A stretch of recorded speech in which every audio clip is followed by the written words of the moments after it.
మనము నిలుపుదుముగాక. హల్లెలూయా హల్లెలూయా హల్లెలూయా హల్లెలూయా హల్లెలూయా హల్లెలూయా. స్తుతి స్తుతి స్తుతి స్తుతి స్తుతి స్తుతి స్తుతి స్తుతి స్తుతి స్తుతి. ఓ రిబా బాబా రిఖలనవన షదననవన సియననవన. గ్లోరీ హల్లెలూయా హల్లెలూయా హల్లెలూయా హల్లెలూయా హల్లెలూయా. దేవునికి స్తోత్రం. దేవుని పరిశుద్ధ గ్రంథములో నుండి మొదటి పేతురు పత్రిక 1వ అధ్యాయము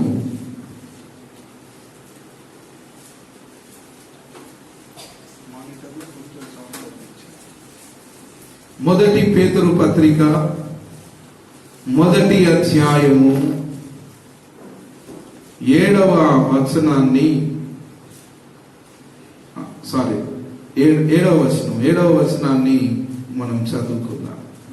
నశించిపోవు సువర్ణము 6 నుంచి చదవండి.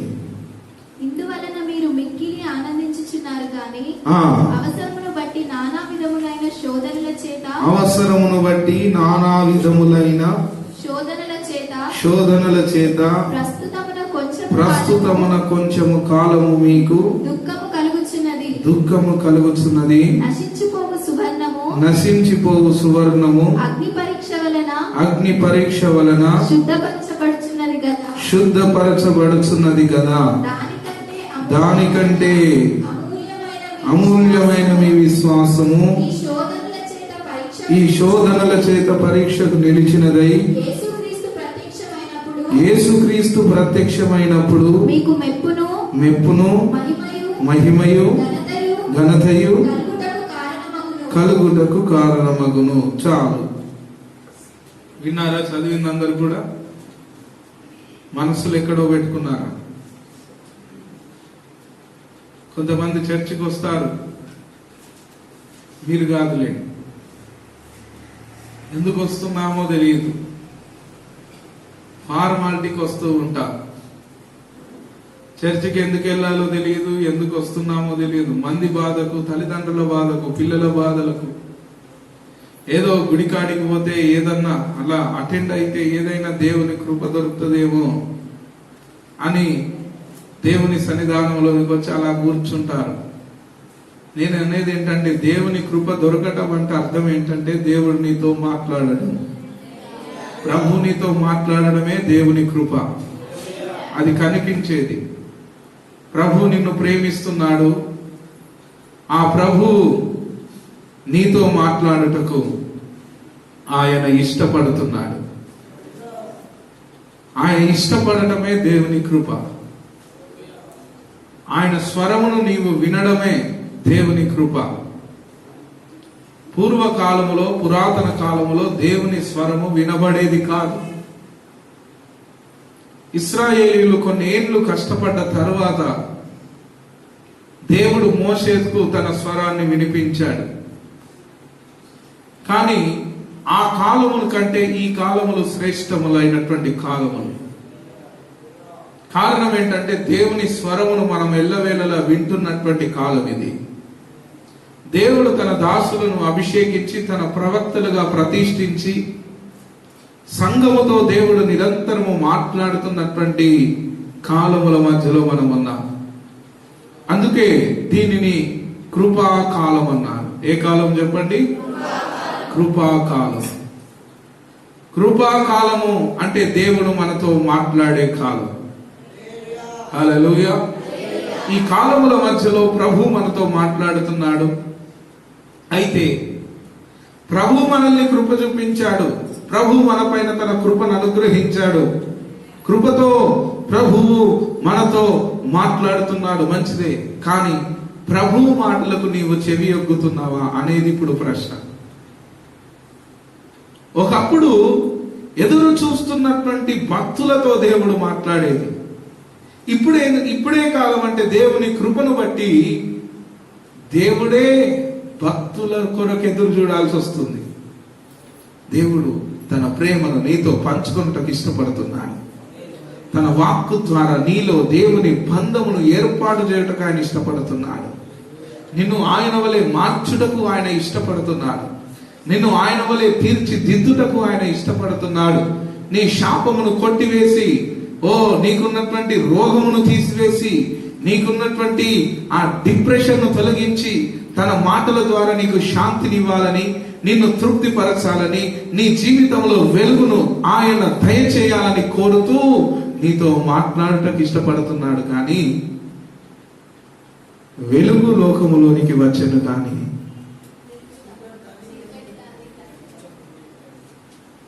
మనుష్యులు దాన్ని గ్రహించలేదు, చీకటినే వారు ప్రేమించిరి. ఈ మధ్యాహ్న కాల సమయంలో ప్రభువు నీతో మాట్లాడుతూ ఉంటుండగా, నీవు దేవుని మాటను ప్రేమించే వ్యక్తివైతే ఈ కొద్ది నిమిషాలు నీ చెవులని ఒక్కి దేవుడు నీ బ్రతుకుతో, నీ జీవితముతో ఏం మాట్లాడబోతున్నాడో విని నేర్చుకుని ఫలించుదువుగాక. చాలా మంది ఆమేన్ చెప్పలేదు. Amen, amen, amen. Praise the Lord. ప్రియులారా, చదువబడినటువంటి లేఖన భాగము విశ్వాసము నిలిచినదై అనే మాటను మనకు తెలియపరుస్తుంది. నశించిపోవు సువర్ణము అగ్ని పరీక్ష వలన అది శుద్ధీకరించబడుతున్నట్టుగా విశ్వాసుల జీవితాలు కూడా అగ్ని వంటి శ్రమల ద్వారా వచ్చుచున్న పరీక్షల వలన ఏమవుతుందంటే శుద్ధీకరించబడుతుంది. దేవుడు నీలో శుద్ధీకరణ అనబడినటువంటి ఉజ్జీవాన్ని ప్రారంభించినప్పుడు నీవెక్కడుంటావంటే శోధనల మధ్యలో ఉంటావని గుర్తుపెట్టుకో. మన హృదయాలకు, మన మనస్సులకు, మన జీవితాలకు శుద్ధీకరణ లేకపోతే మనము ప్రకాశించలేము. శుద్ధీకరణ లేకపోతే మనము సాక్షిగా మ్రోగించబడలేము. శుద్ధీకరణ లేకపోతే మనకు అసలు మాదిరి ఉండదు. నీ జీవితానికి దేవుడు శుద్ధీకరణ చేయాలి అని అంటే దేవుడు నిన్ను తప్పక అగ్ని కొలిమిలోనికి తీసుకెళ్తాడనేది సత్యం. ఇప్పుడు నీవు అగ్ని కొలిమిలో శోధనలు, శ్రమలు, ఇరుకులు, ఇబ్బందులు అనబడిన అగ్ని కొలిమిలో నీవున్నట్లయితే నీవు మొదట దేవుణ్ణి స్తుతించాలి. ఎందుకు అనంటే నీవు శుద్ధీకరణ అనబడిన ఉజ్జీవములో ఉన్నావని అర్థం. మరలా నా మాటలు వినాలి. నీవు శోధనల చేత, శ్రమల చేత, ఇరుకులు, ఇబ్బందుల చేత, నష్టముల చేత పీడించబడుతున్నావు, బాధపడుతున్నావు అనంటే, దేవుడు నిన్ను పరీక్షిస్తున్నాడు అనంటే నువ్వెక్కడున్నావని అర్థం చేసుకోవాలంటే నేను శుద్ధీకరణ అనే ఉజ్జీవములో ఉన్నానని అర్థం చేసుకోవాలి. ఇది సంతోషకరమైన వార్త.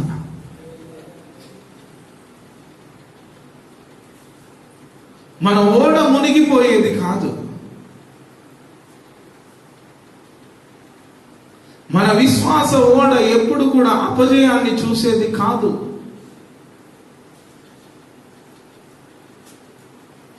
కానీ అపజయం వచ్చినట్టుగా మనకు కనిపిస్తూ ఉంటుంది. అయ్యగారు ఆశీర్వాదం ఆశీర్వాదం అంటున్నారు కదా, చాలా మంది దీవించబడుతున్నారు కదా, కొత్తగా రక్షణ పొందిన వాళ్ళేమో ఇల్లు కట్టుకుంటున్నారు, కొత్తగా రక్షణ పొందిన వాళ్ళేమో దీవించబడుతున్నారు, కొత్తగా రక్షణ పొందిన వాళ్ళేమో కార్లు కొనుక్కుంటున్నారు, మేడలు కట్టుకుంటున్నారు, కొత్తగా రక్షణ పొందిన వాళ్ళ రోగాలు పోతున్నావు, కొత్తగా రక్షణ పొందిన వారి జీవితాలు మార్చబడుతున్నాయి. నా జీవితం ఇంకా ఈ శ్రమల పాపముతో ముందటికి సాగుతుంది కదా. అయ్యా, ఏం జరుగుతుంది అని నీవు అడిగితే, నీకు ఇటువంటి సందేహము గనుక ఉంటే, ప్రభు నీకు ఇస్తున్నటువంటి జవాబు ఏంటంటే, నీవు శుద్ధీకరణ ఉజ్జీవములో ఉన్నావు. ఎక్కడున్నావు? శుద్ధీకరణ అనబడిన ఉజ్జీవములో ఉన్నావు. అందుకే మీ విశ్వాసము శోధనలకు నిలిచినదై ఉండాలి. శోధనలకు విశ్వాసము నిలవాలి. అందరిలో విశ్వాసం ఉంటుంది, ఉండదా? చెప్పాలి, ఉంటుంది. అయితే కొందరి విశ్వాసం మాత్రమే శోధనలకు నిలిచిన విశ్వాసం అయి ఉంటుంది. నా పాయింట్ మీరు అర్థం చేసుకోవాలి. మొలకెత్తినటువంటి ఒక మొక్క ఉన్నదనుకోండి, దానికి ఏ కష్టం ఉండదు. కానీ ఒక మామిడి చెట్టు మొలక ఎత్తి ఏనుకొని చెట్టు పెద్దదై కాయలు కాస్తున్నప్పుడు దానికి రాళ్ల దాడి జరుగుతుంది. ఫలించే చెట్టుకే రాళ్ల దెబ్బలు అనే విషయాన్ని మీరు గుర్తుపెట్టుకోవాలి. మీరు శోధనల చేత బాధింపబడుతున్నప్పుడు మీరు గుర్తు పెట్టుకోవలసినటువంటి మాట ఏంటంటే, దేవుడు నా జీవితాన్ని మహిమాన్వితముగా మార్చబోతున్నాడు అనే వాస్తవాన్ని గుర్తుపెట్టుకోవాలి. మహిమకరముగా మార్చబోతున్నాడు అనే సత్యమును మీరు గుర్తుపెట్టుకోవాలి.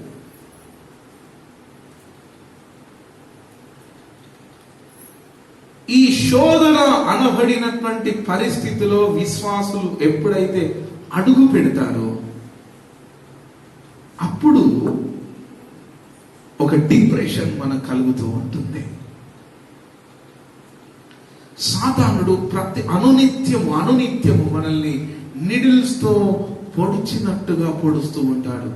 నీ దేవుడేడి, నీ దేవుడేడి, నీ దేవుడేడి, నీలో అద్భుతం ఎప్పుడు, నీకెప్పుడు విడుదల, నువ్వెప్పుడు బాగుపడతావు, నీ జీవితం ఎప్పుడు బాగుపడుతుంది, నీ బ్రతుకు ఎప్పుడు బాగుపడుతుంది, నీ పిల్లలు ఇంకా ఇలాగే ఉన్నారు, నీ తల్లిదండ్రులు ఇంకా ఇలాగే ఉన్నారు, నీ జీవితంలో ఏ మార్పు లేదు కదా, నీ దేవుడు జీవం కలిగిన దేవుడు కదా. AD, where is your God? నీ దేవుడు ఎక్కడా అని నిరంతరము మనల్ని శోధిస్తూ సాతానుడు ఉంటాడు. అయితే ఈ శోధన కాలంలో విశ్వాసులు అనబడినటువంటి మనము శోధనలకు నిలిచిన వారం అవుతేనే మనకు మహిమ కలుగుతుంది, ఘనత కలుగుతుంది. Praise the lord. శోధన రాగానే మనం వెంటనే పలికే మాటలు ఏంటంటే, దేవుడు ఎక్కడా, దేవుడు ఏం చేస్తుండో, దేవుడు ఇలా ఎందుకు చేస్తుండో, మా అయ్యగారు చెప్పిన బోధలు మా జీవితంలో ఎందుకు నెరవేర్పులోనికి రావట్లేదు, మా అయ్యగారు పలికిన ప్రవచనాలు, మా అయ్యగారు దేవుని ద్వారా మరి మాకు బయలుపరిచినటువంటి వాగ్దానాలు ఎక్కడికి వెళ్ళిపోయాయి అనే ఒక బాధ నీలో కలుగుతూ ఉంటుంది. నేనంటాను, వాగ్దానాల నెరవేర్పునకు ముందు శోధన కాలం అనేది ఉంటుంది. ఈ శోధన కాలమును నీవు దాటినప్పుడే నీ బ్రతుకు బాగుపడుతుంది, నీ బ్రతుకు ప్రకాశింపబడుతుంది. దేవుడు ఇశ్రాయేలు ప్రజలను పాలు తేనెలు ప్రవహించు దేశములోనికి తీసుకెళ్తానని వాగ్దానం చేశాడా? దానికి ముందు మొట్టమొదట ఎర్ర సముద్రమును ఆ ప్రజలు దాటగలిగారు. ఈరోజు నీ వాగ్దానాలు నెరవేర్పు ఆలస్యం అవుతుంది అంటే కారణం ఏంటంటే, శోధనలను నీవు జయించగలగాలి, శోధనలను సహించగలగాలి, శోధనలలో నీ విశ్వాసము నిలబడగలగాలి. ఎంతమందికి అర్థమవుతుందో లేదో నాకు తెలియట్లేదు. వాగ్దానాల కొరకు ఎంతమంది ప్రార్థన చేస్తున్నారా?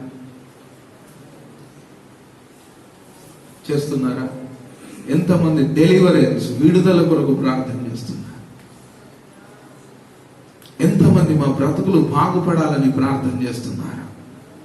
హల్లెలూయా, హల్లెలూయా. ప్రార్థన చేస్తున్న వారలారా దించండి. మీరు శోధన అనబడిన సముద్రమును దాటకపోతే మీరు వాగ్దానాన్ని ఎన్నడూ ఎప్పటికీ స్వతంత్రించుకోలేరు. కానీ నీ ప్రతి శోధనలో దేవుడు నీ ప్రక్కన నిలబడతాడు. దేవుడు నీతో ఉంటాడు. దేవుడు నిన్ను చేయి విడిచిపెట్టనే పెట్టడు. శద్రకు మేషకుల జీవితాలను మనం చూస్తే, ఆ ముగ్గురు సహోదరుల జీవితములను మనం చూస్తే, వారి జీవితం అగ్ని కొలిమిలోనికి వెళ్ళిన తర్వాత ఇంకెక్కువగా ప్రకాశించింది. అగ్ని కొలిమిలోనికి వారు వెళ్ళిన తర్వాత రాజు కూడా వారికి భయపడ్డాడు. అగ్ని కొలిమిలోనికి వెళ్ళిన తర్వాత వారి సాక్ష్యము నేటి వరకు మారు మ్రోగుతుంది. ఎక్కడ స్వార్థ సభ పెట్టినా అక్కడ శద్రకు కొరకు, మేషకు కొరకు, అబేద్నెగో కొరకు చెబుతూనే ఉంటారు. కారణం ఏంటంటే వారు అగ్ని కొలిమిలోనికి వెళ్ళగలిగారు. కానీ అగ్ని కొలిమిలోనికి వెళ్ళినా వారి వెంట్రుకలకు కూడా వాసన రాలేదు, కాలిన వాసన రాలేదు. అంత శ్రేష్టంగా ఆ బిడ్డలు బయటికి రాగలిగారు. కారణం వారితో ఇమ్మానుయేలు అనబడిన యేసు ఉన్నాడు. ఈ మధ్యాహ్న కాల సమయంలో దేవుడు నీతో మాట్లాడుతున్నాడు. శోధన అనబడినటువంటి పరిస్థితి నీ బ్రతుకులోనికి రాగానే వాగ్దానము కొరకు ప్రార్థించడం మానేసి, భక్తిని మానేసి, ప్రార్థనను మానేసి, పరిశుద్ధ జీవితాన్ని మానేసి ఒక డిప్రెషన్లోనికి నీవు వెళ్ళిపోయి మందిరానికి, సహవాసానికి నీవు దూరం అయిపోవడం వలన నీ విశ్వాసము నిలవటము లేదని అర్థం. నీ విశ్వాసము శోధనలకు నిలిచే విశ్వాసము కాదని అర్థం. నీ విశ్వాసము ఫలింపులోనికి రాలేదని అర్థం. హల్లెలూయా. ఇది పరీక్ష. బైబిల్లో ఒక మాట ఉంది, మీరు విశ్వాసము గలవారు కారు, మిమ్మల్ని మీరే శోధించుకొని పరీక్షించుకొని చూచుకొనుడి. ఎంతమంది చూసుకుంటున్నారు? ఎంతమంది పరీక్షించుకుంటున్నారు? ఎంతమంది ప్రార్థన చేస్తున్నారు? శోధన కాలంలో కూడా ఎంతమంది విశ్వసిస్తున్నారు? సంఘములో దేవుడు పొట్టు వలె ఉన్న నిన్ను గింజలా మార్చుట కొరకు నిన్ను శోధనలోనికి తీసుకెళ్ళాడు. అందుకే బైబిల్లో ఒక మాట ఉంది, శోధన సహించువాడు ధన్యుడు. అతడు శోధనను సహించిన వాడే దేవుడు తనకు వాగ్దానం చేసిన జీవ కిరీటమును పొందును. వాగ్దానం నెరవేరాలి అనంటే శోధనల గుండనే వాగ్దానాలు నెరవేర్పులోనికి వస్తూ ఉంటాయి.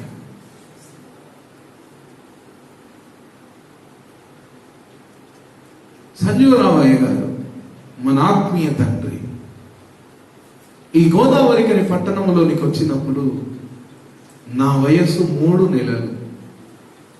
ఎన్ని నెలలు? 3 నెలలు. మా అక్కయ్యకు నాకు సంవత్సరం తేడా ఉంటుంది, మధ్యలో సంవత్సరం గ్యాప్. పిల్లలుగా ఉన్న మమ్మను దైవజనులు అమ్మగారు ఇద్దరు కలిసి తీసుకొని వచ్చినప్పుడు ఇక్కడ మనలాంటి గుంపు సమాజము ఎవరు లేరు.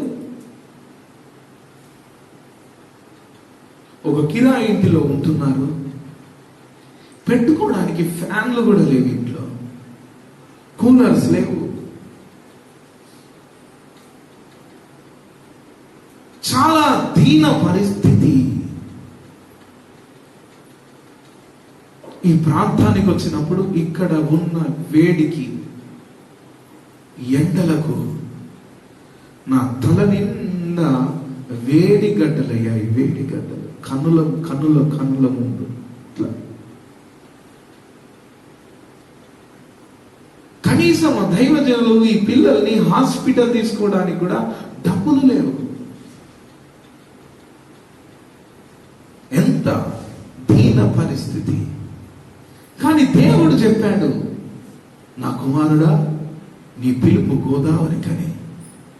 ఊరికే రాలేదు దైవజనులు, పిలుపు గోదావరికని.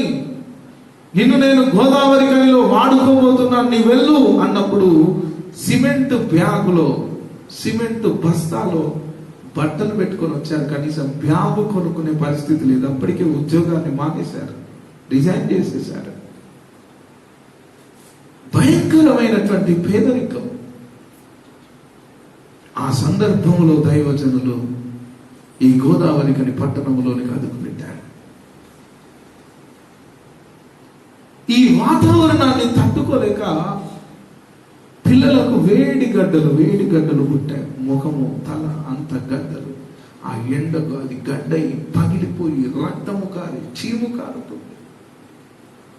మా అమ్మగారు అయితే అసలు ఆ గడ్డలను చూచుటకు అసలు ఇష్టపడలేని పరిస్థితి. అయ్యగారు ఒక్కడే ఆయన తొడ మీద మమ్మల్ని పడుకోబెట్టుకొని దూది తెచ్చుకొని దూదితో ఆ గడ్డలను తూడుస్తూ ఉంటుండేవాడంట. ఆ రోజు తన హృదయానికి ఎన్ని కోట్ల సార్లు అనిపించిందో, తిరిగి వెళ్ళిపో, తిరిగి వెళ్ళిపో, తిరిగి వెళ్ళిపో, తిరిగి వెళ్ళిపో అని. ఆ రోజు కనుక దైవజనులు తిరిగి వెళితే ఈరోజు సంఘము ఉండేది కాదు ఈ పట్టణంలో, ఈరోజు మందిరం ఉండేది కాదు ఈ పట్టణంలో, ఈరోజు నేను ఉండేవాడిని కాదు. చూస్తే అయ్యగారు ఎర్రగా మంచి ఉద్యోగస్తులాగా ఉంటాడు. కానీ అతనికి ఏదీ లేదు. ఒకే తెల్ల షర్ట్ ఉండేదంట. ఆ షర్టును అలా వేసుకొని మరలా వచ్చి మరలా ఉతుక్కొని మరలా దాన్ని ఇస్త్రీ చేసుకొని మరలా వేసుకొని రోజు అదే పని, అదే ఉతకడము, అదే ఇస్త్రీ చేయడం, అదే ఉతకడము, అదే ఇస్త్రీ చేయడం వల్ల షర్టు పతలాగైపోయి ఇక చీకిపోయే పరిస్థితిలోకి వచ్చినప్పుడు దైవజనులు అలా ఇన్షర్ట్ వేసుకొని కూడా నిటారుగా నడుస్తూ ఉండేవాడు. నిటారు. ఎందుకంటే ఎక్కడ నేను ఇష్టం ఉన్నట్టు నడిస్తే ఇది చినిగిపోతుందేమో, ఈ షర్ట్ ఎక్కడ పగిలిపోతుందేమో అని భయపడుతూ నడుస్తూ ఉండేవాడు. దానిని బట్టి దైవజనులు మరణించే మట్టు కూడా అట్లాగే నడవడం అలవాటు అయ్యగారికి. నేను అనుకున్నాను, అయ్యగారు మీరు వేసుకున్న బట్టలు నలిగిపోవు, మీరు వేసుకున్న బట్టలు అట్లాగే ఉంటాయి, ఎందుకు ఇలా ఉంటాయని నేను ఎప్పుడు ఆలోచిస్తూ ఉండేవాడిని. నేను మాత్రం ఎన్నిసార్లు ఇస్త్రీ చేసినా నా బట్టలు నలిగిపోతాయి, ఎన్నిసార్లు ఆ ఉతికినా నా బట్టలు మాసిపోతాయి.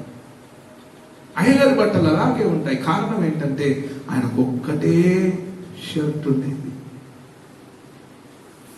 దాన్ని ఇస్త్రీ చేసి చేసి చేసి అది పత్తలాగా అయిపోయింది. అలానే నడుస్తూ అలాగే గోదావరి కనిలో దైవజనులు సేవ చేశారు. దైవజనులు ఘనంగా ఉండాలి. మరి బట్టలు మంచిగా డిగ్నిఫైడ్ గా వేసుకోవాలి కదా. అవును ప్రియులారా, అటువంటి పరిస్థితిలో దైవజనులు సేవను కొనసాగించారు. ఒకవేళ ఆ శోధనలకు దైవజనుడు వెనుతిరిగితే ఈరోజు వాగ్దానం అనేది ఉండేది కాదు, ఈ హాల్ ఉండేది కాదు, ఇంతమంది ప్రజలు రక్షణలోనికి వచ్చేవారు కాదు, ఇంతమంది ప్రజలు బాప్తిస్మాలు పొందుకునేవారు కాదు. శోధన సహించువాడు ధన్యుడు. ఆ పేదరికములో దైవజనులు సహించారు. దేవుని సంగమా, శోధన కాలము లేకుండా నీవెప్పుడు కూడా వాగ్దానములను స్వతంత్రించుకొనలేవు. ఇంట్లో బియ్యం ఉంటే దాన్ని వండుకున్న తర్వాత మరలా తెల్లవారేసరికి ఆ బియ్యం ఈ ఎండలకు పాచిపోతే దాన్ని పిడికిల్లో పెట్టి ముద్దలు చేసి ఎండలో పెట్టి ఎండిపోయినాక లడ్డూలు అన్నయ్య గారు తినిపిస్తూ ఉండేవాడు. కొన్ని సందర్భాలలో అటువంటి పరిస్థితి కనుక నాకు వస్తే నేనైతే అద్దం ముందుకు వెళ్ళి ఎందుకు బ్రతుకుతున్నావు, యోగునన్న తన భార్య అన్నదేమో కానీ నేనైతే నన్ను నేనే అనుకునేటోని అద్దం ముందుకు వెళ్ళి ఎందుకు బ్రతుకుతున్నావు, చచ్చిపో అని నాకు నేనే చెప్పుకొని చచ్చిపోయేవాడిని. కానీ పిలిచిన దేవుడు నమ్మదగిన దేవుడు. పిలిచిన దేవుడు నమ్మదగిన దేవుడు. ఆయన ప్రతి సమస్యను, ప్రతి పరిస్థితిని చూస్తున్న దేవుడు. ఈరోజు నీవు అనుభవిస్తున్నటువంటి బాధను ప్రభువు చూస్తున్నాడు. నీ దుఃఖమును దేవుడు చూస్తున్నాడు. నువ్వు ప్రార్థించి వదిలిపెట్టి బైబిల్ మూసేసి ఇష్టానుసారంగా తిరిగి మరలా ఐగుప్తులోనికి వెళ్ళుట కొరకు కాదు.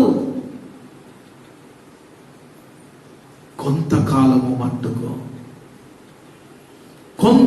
మట్టుకు మనము శ్రమల చేత, పరీక్షల చేత దుఃఖపడతాం ఈ లోకంలో. యోసేపు జీవితాన్ని కనుక మనం చూస్తే దేవుడు యోసేపుకు చెప్పాడు, యోసేపు నీ పన నిలబడుతుంది. అవునా ప్రభా, నిలబడుతుందా? అయితే నేను నా అన్నయ్యలకు చెప్పుకుంటాను, నేను నా అన్నయ్యలకు చెప్పుకుంటానని సంతోషంగా వెళ్ళి అన్నయ్యలకు చెప్తే అన్నయ్యలు అప్పుడే తొక్కడం ప్రారంభించారు, అప్పుడే అసహించడం ప్రారంభించారు, అప్పుడే ఐగుప్తీయునికి అమ్మేశారు, అప్పుడే పోతీఫరు దగ్గర మరి యోసేపు బానిసగా బ్రతకగలిగాడు. వాగ్దానం ఎక్కడదయ్యా? ఈ కఠిన స్థితి పోతే చాలు, వాగ్దానాలు నెరవేరకున్నా చాలు.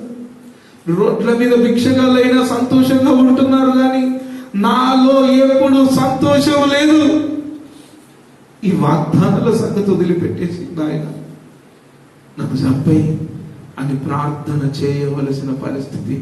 అయినను యోసేపు విశ్వాసము స్థిరముగా దేవుని దగ్గర నిలబడింది. హల్లెలూయా, హల్లెలూయా, హల్లెలూయా. స్థిరముగా యోసేపు దేవుడిని నమ్మగలిగాడు.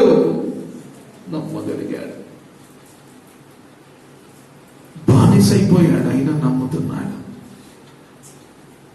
ప్రపంచపు దృష్టిలో నీతిమంతుడైన యోసేపు వ్యభిచారుడిగా పిలువబడ్డాడు. అయినా యోసేపు దేవుని ప్రేమను మరవలేదు, దేవుని మీద తనకున్న విశ్వాసమును వదలలేదు. మనకైతే రోషం వస్తుంది, నేను ఎంత నీతిమంతుణ్ణి, ఎందుకు ప్రభువా నన్ను ఇలా చేస్తున్నావు అనే ప్రశ్నలు మనం అడుగుతూ ఉంటాం దేవుణ్ణి. కానీ యోసేపు ఊరక నిలిచి చూస్తున్నాడు. జైలుకెళ్ళాడు, సంఖ్యలు అతన్ని బాధించను, ఇనుము అతని చేతులను బాధించను అని బైబిల్ చెబుతుంది. బాధపడ్డాడు. నమ్ముకున్న స్నేహితులే యోసేపును విడిచి వెళ్ళిపోయారు. పరిస్థితులన్నీ వాగ్దానానికి తారుమారుగా ఉన్నాయి. పరిస్థితులన్నీ వాగ్దానమునకు అగైనిస్ట్ గా ఉన్నాయి. అసలు వాగ్దానమే నెరవేరని పరిస్థితిలో యోసేపు జీవితం నడుస్తుంది. ప్రియులారా, మనకు కొన్ని సందర్భాల్లో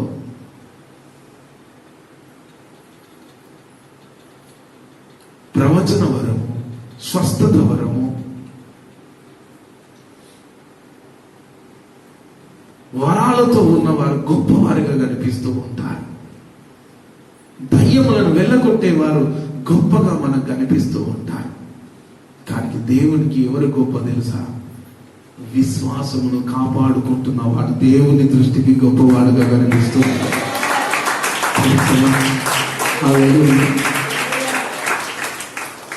విశ్వాసమును కాపాడుకునేవాడు,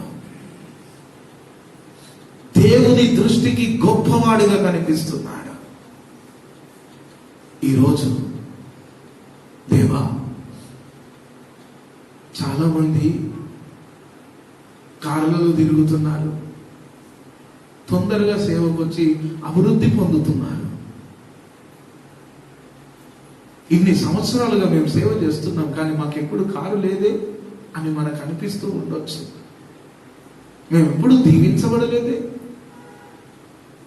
కానీ చెబుతున్నాను, అనువను శ్రమ పడుతున్నాం. అయితే మన శ్రమలలో మన విశ్వాసాన్ని మనము నిలుపుకోగలుగుతున్నాం. అది దేవుని దృష్టికి గొప్ప విలువైన జీవితము. దేవునికి స్తోత్రం. హల్లెలూయా, హల్లెలూయా, హల్లెలూయా. క్రొత్త వాళ్ళు దీవించబడుతున్నారు. ప్రభువా, నేనంటాను, ఊరగా నిలిచిండు చూడు. యోసేపును ఇనుము బాధించింది. యోసేపు అయినప్పటికీ నిలబడగలిగాడు. 10 మందిలో యోసేపు అవమానం పొందాడు. చేయని నేరము యోసేపు మీద మోపబడింది. ప్రియులారా, అయినను స్థిరముగా యోసేపు నిలబడ్డాడు. ఈ మధ్యాహ్న కాలం ప్రార్థించుట నీవు మానకూడదు. ఇది మొదలుకొని ప్రార్థనలను ఆపేస్తున్న సీనియర్ విశ్వాసులారా,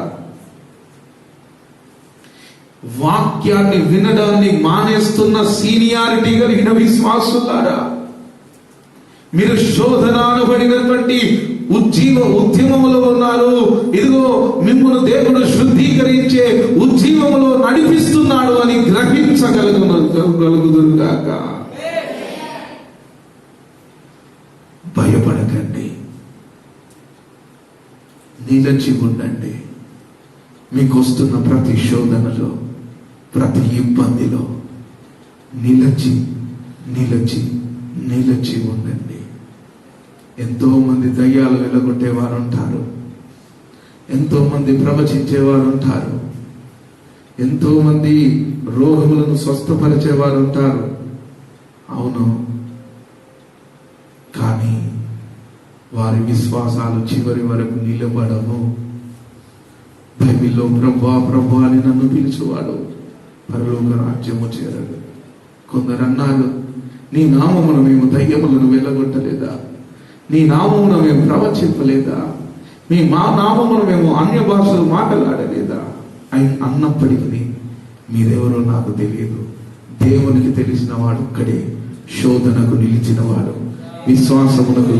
శోధనలకు నిలిచినవాడు, విశ్వాసమును నిలుపుకున్నవాడు, విశ్వాసమును కాపాడుకున్నవాడు మాత్రమే దేవునికి తెలుసు. అటువంటి వాడు మాత్రమే వాగ్దానములను స్వతంత్రించుకోగలుగుతాడు. అదే దేవునికి వాక్యమును మన వినికిడిలో ఫలింప చేయును గాక. అందరం మోకరించి ప్రార్థన చేసుకుందాం. ప్రభుతో మీరు మాట్లాడుతూ ఉండండి. ఒక్కరు కూడా కళ్ళు తెరిచి చూడొద్దు. దేవుడు నిన్ను పరీక్షిస్తున్నాడా? శ్రమల గుండా నీవు నడిపించబడుతున్నావా? అవును బిడ్డ, ఇది ఇరుకైన మార్గం, ఇది ఇరుకైన మార్గం, ఇది ఇరుకైన మార్గం, ఇది ఇరుకైన మార్గం. ప్రజలారా, ఇది ఇరుకు మార్గం అని గ్రహించు. నీవు శుద్ధీకరణ అనబడిన ఉజ్జీవములు ఉన్నావని గ్రహించు. ఒక దినం దేవుడు నీకు మహిమను తీసుకురాబోతున్నాడు. ఒక దినం నీ వెలుగు ప్రకాశిస్తుంది. ఒక దినం నీ వెలుగులకు రాజులు పరిగెత్తుకొని వస్తారు. ఒక దినం నీ నిమిత్తము దేవుడు తయారు చేసి ఉన్నాడు. కనుక సంగమా గ్రహించు. హల్లెలూయా. దేవుని స్తుతించండి. ఓ కార్యము చేయవాడు, బలపరచువాడు, శక్తితో నింపువాడు. ఓ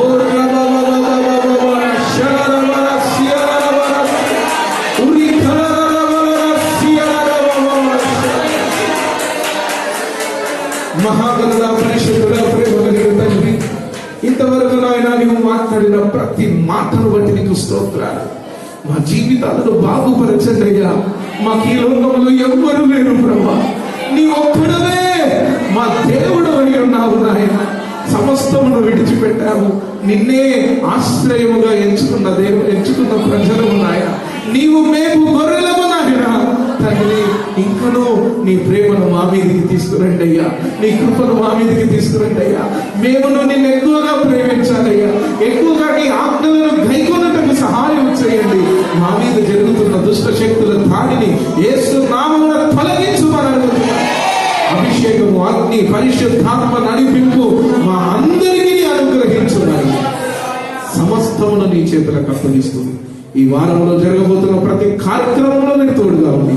అమ్మగారిని, నన్ను, సంఘాన్ని, అందరినీ, పరిచర్య చేస్తున్న బిడ్డల్ని, పాటలు పాడుతున్న బిడ్డల్ని అందరినీ మీరు దీవించి ఆశీర్వదించమని యేసుక్రీస్తు అత్యంత శ్రేష్టమైన నామమున ప్రార్థించి వేడుకుంటున్నాను పరమ తండ్రి. యేసు రక్తమే, యేసు రక్తమే, యేసు నామమున సంపూర్ణ విజయం కలుగును గాక. ఆమేన్. హల్లెలూయా, హల్లెలూయా, హల్లెలూయా. ప్రభు పేరిట మీ అందరికీ వందనాలు, అందరికీ సెలవు. Praise the lord.